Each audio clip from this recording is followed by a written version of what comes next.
সাবধান প্রিয় মা ও বোনেরা, যদি কোনো মহিলারা এই তিনটি পাপের কাজ করে, তওবা করলেও আল্লাহ তওবা কবুল করবে না, তাদেরকে ক্ষমা করবে না এবং সেই মহিলারা দ্রুত মারা যাবে। তাদের হায়াত থেকে, জীবন থেকে আল্লাহ বরকতকে উঠিয়ে নেয়। খুব দ্রুত ওই মহিলারা মৃত্যুবরণ করবে। যদি এই তিনটি পাপের কাজ কোনো মহিলারা করে থাকেন অথবা এখনও করছেন, সাবধান মহিলা মা ও বোনেরা, আজকের এই ভিডিওটা দেখে অবশ্যই আপনারা জানবেন কোন তিনটি পাপের কাজ করলে দ্রুত মারা যায়, তওবা করলেও আল্লাহ তওবা কবুল করবেন না।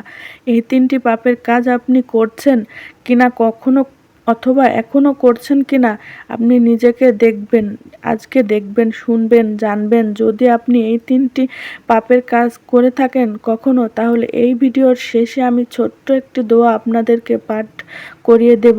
ওই দোয়াটি পাঠ করার পরে আপনি নিষ্পাপ হয়ে যাবেন আর জীবনে কখনো সেই গুনাহগুলো করতে যাবেন না।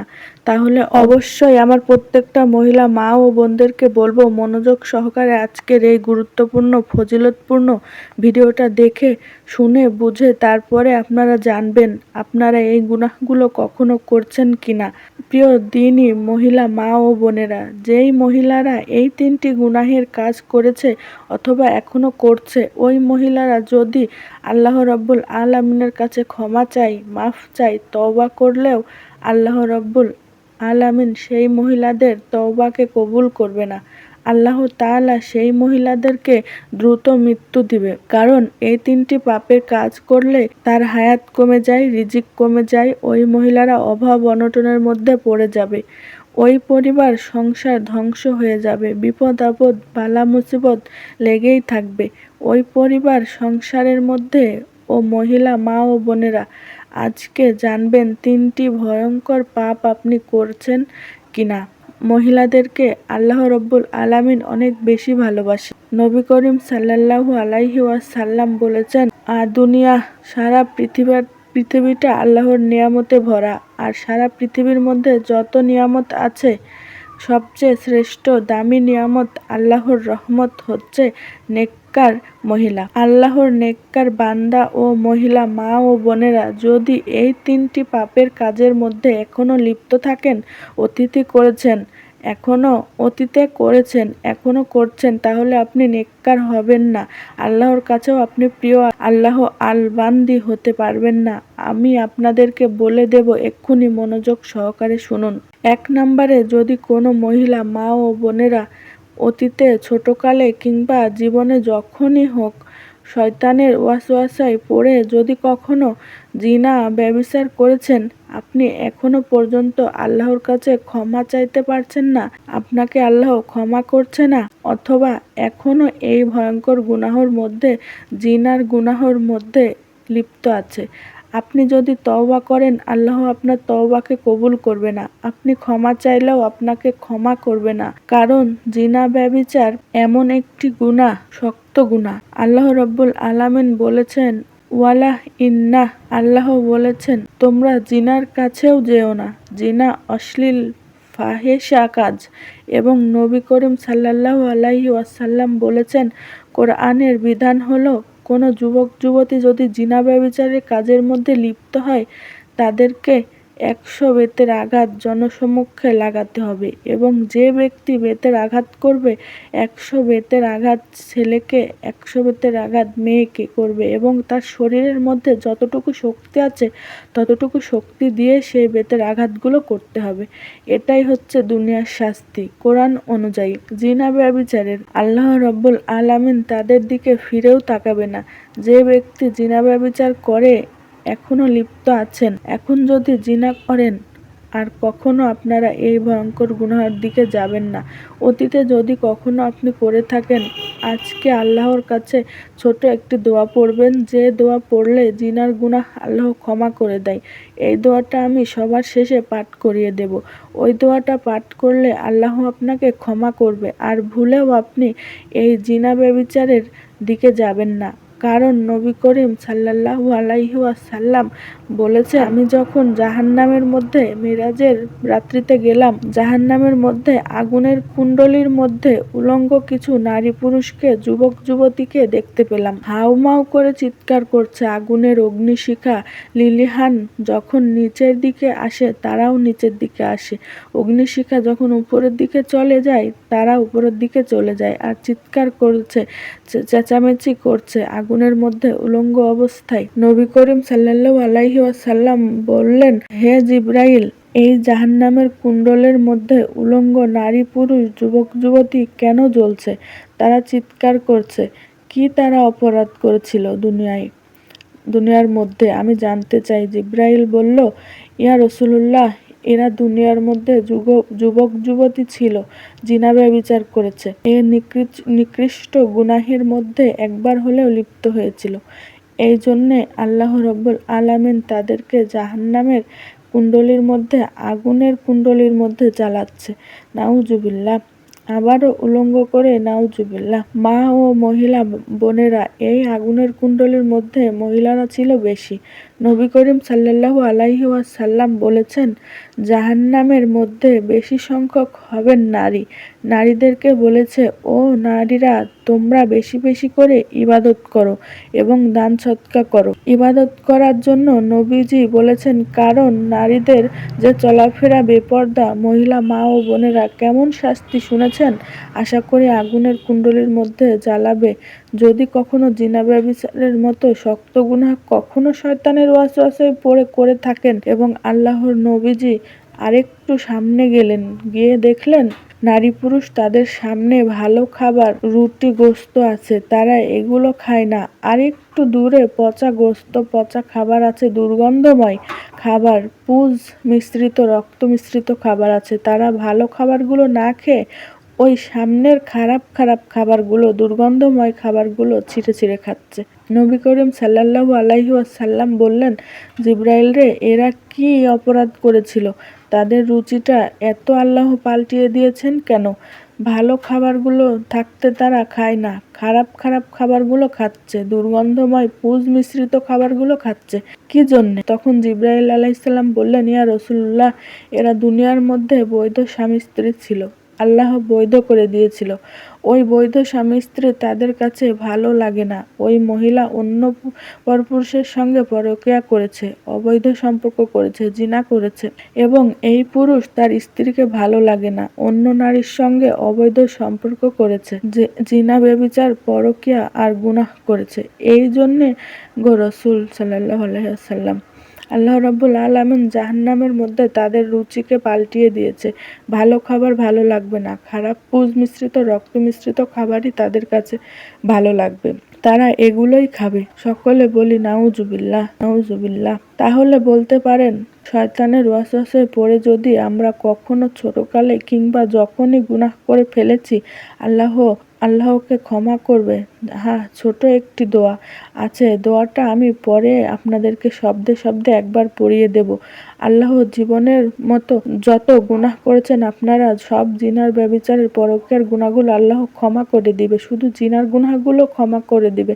আপনি আর কখনো জিনা ব্যভিচারের দিকে যাবেন না। তাহলে জিনা ব্যভিচার যদি করেন তাহলে আল্লাহ ক্ষমা করবে না, তওবা কবুল করবে না। যদি এখনো আপনি এগুলোর সাথে লিপ্ত থাকেন অথবা অতীতে কখনো করেছিলেন, আল্লাহর কাছে আপনি ক্ষমা চাইতে পারেন না, এই দোয়াটি পড়তে পারেন নাই, আল্লাহ হয়তোবা আপনাকে ক্ষমা করে নাই এখনো। তাই আপনারা আমার সঙ্গে দোয়াটি শেষে পাঠ করবেন জিনার গুনাহ ক্ষমা হওয়ার জন্য। 2 নম্বরে, ও মহিলা মা ও বোনেরা, মিথ্যা কথা বলবেন না। যেই মহিলা মা বোনেরা মিথ্যা কথা বলে, আল্লাহ রাব্বুল আলামিন সেই মহিলা মা ও বোনদের দিকে ফিরেও তাকাবে না। কবিরা গুনাহ মিথ্যা কথা বলা। মিথ্যা কথা যখন মহিলা মা ও বোনেরা বলেন, আল্লাহর রহমত আপনার উপরে নাজিল হয় না, ফেরেশতা, আল্লাহর নূরের ফেরেশতারা আপনার কাছে থাকে না, কষ্ট পায়। মিথ্যা কথা বললে দুর্গন্ধ হয়ে যায়, ফেরেশতারা শুনতে পায়, আল্লাহর রহমতের ফেরেশতারা চলে যায়। মিথ্যা কথা বললে আপনি মিথ্যা কথা কখনো বলতে যাবেন না। সত্য মানুষকে বাঁচিয়ে দেয় আর মিথ্যা মানুষকে ধ্বংস করে দেয়। এই জন্যে যখনই আপনি কথা বলবেন সত্য কথা বলবেন। আল্লাহ বলেছেন, ইয়া তোমরা সত্য কথা বলো মুসলমানরা।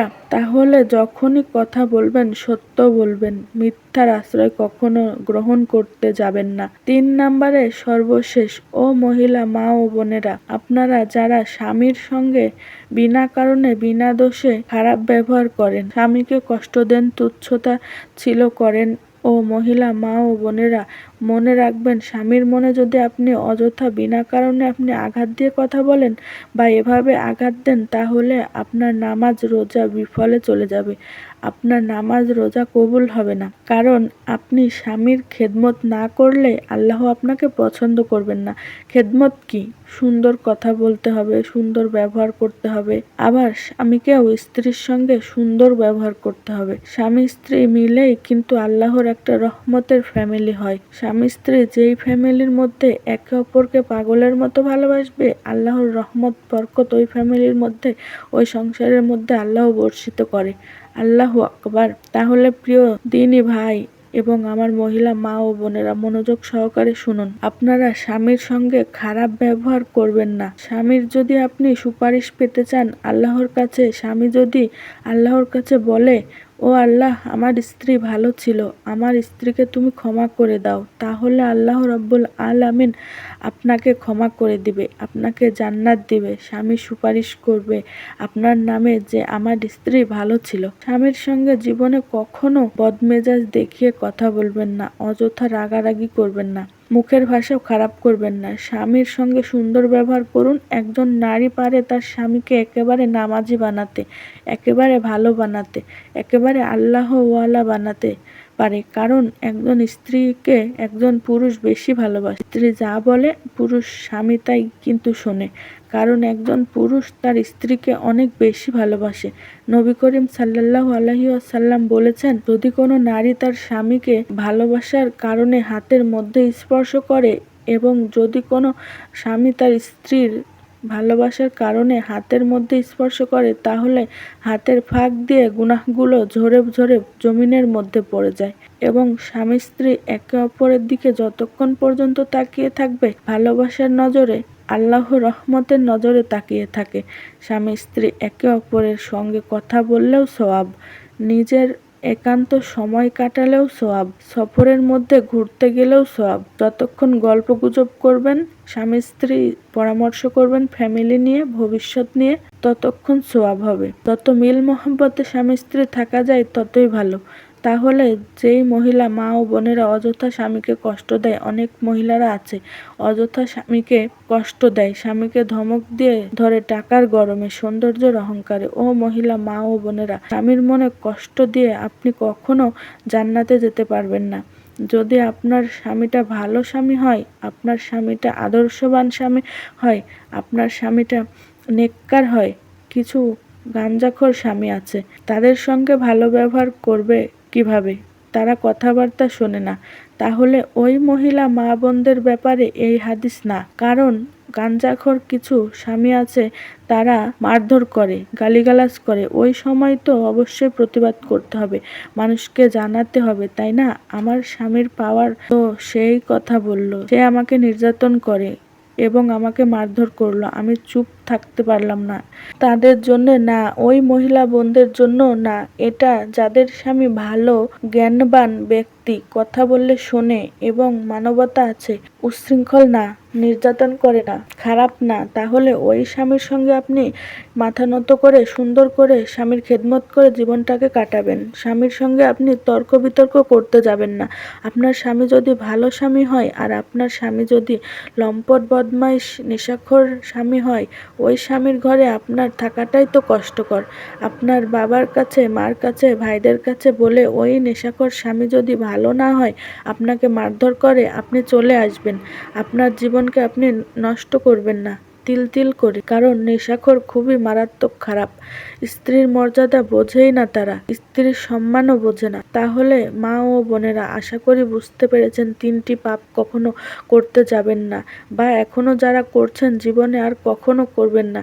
যে 3টি পাপের কথা আপনাদেরকে বলে দিয়েছি, এখন বলতে পারেন আমরা তো 3টি পাপ করে ফেলেছি জীবনে শয়তানের ওয়াসওয়াসায় পড়ে, এখন কি করতে পারি। আপনাদেরকে এখন একটি দোয়া পড়িয়ে দেব, এই দোয়াটি পাঠ করবেন। জিনা করে থাকলে, জীবনে অনৈতিক কাজ করে থাকলে, জীবনে মিথ্যা কথা বলে থাকলে, জীবনে আপনারা পরকীয়ার গুনাহ করে থাকলে, জীবনে স্বামীর সঙ্গেও কষ্ট দিয়ে থাকলে, যত গুনাহ করেছেন আল্লাহ সব গুনাহগুলোকে ক্ষমা করে দিবে। আর জীবনে কখনো আপনি গুনাহ করতে যাবেন না। আমার সঙ্গে দোয়াটি পড়ুন, দোয়াটি শেষ হলেই ভিডিওটা শেষ করে দেব।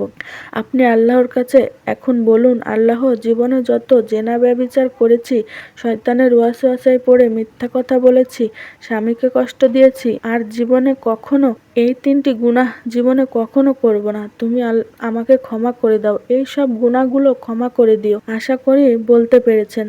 তারপরে এই দোয়াটা আমার সঙ্গে 3টি বার পড়ুন। দোয়াটি হলো আস্তাগফিরুল্লাহাল আজিম ইন্নাল্লাহা গফুরুর রহিম। আবার আস্তাগফিরুল্লাহাল আজিম ইন্নাল্লাহা গফুরুর রহিম। আস্তাগফিরুল্লাহাল আজিম ইন্নাল্লাহা গফুরুর রহিম। আশা করি খুব সুন্দর করে আপনারা পাঠ করতে পেরেছেন। যারা যারা আমলটি করেছেন, এ কথাগুলো শুনেছেন মন দিয়েও, আল্লাহ তাদেরকে তুমি ক্ষমা করো, মাফ করো, তাদেরকে তুমি জীবনে একবার হইলেও মক্কা মদিনায় নিয়ে যাও। তোমার খানায় কাবাকে 2টি হাতে স্পর্শ করে কলিজাকে শীতল করতে পারে। আল্লাহ সেই তৌফিক দান করুন। সকলে কমেন্ট বক্সের মধ্যে আমিন লিখে দোয়াতে অংশগ্রহণ করবেন এবং ভিডিওটি একটি লাইক দিবেন। যারা কমেন্ট বক্সের মধ্যে আমিন লিখেছেন, ও আল্লাহ তাদেরকে তুমি লক্ষ লক্ষ টাকার মালিক বানাও, প্রত্যেকটা গুনাহ ছেড়ে দেওয়ার তৌফিক দান করো, আমিন। আজ এই পর্যন্ত, আবারও অন্য কোনো ভিডিওতে দেখা হবে ইনশাআল্লাহ। সেই পর্যন্ত আপনাদের সকলে সুস্বাস্থ্য আল্লাহর কাছে কামনা করি। আজ এখানেই বিদায় নিচ্ছি। আসসালামু আলাইকুম ওয়া রাহমাতুল্লাহি ওয়া বারাকাতুহু। আল্লাহ।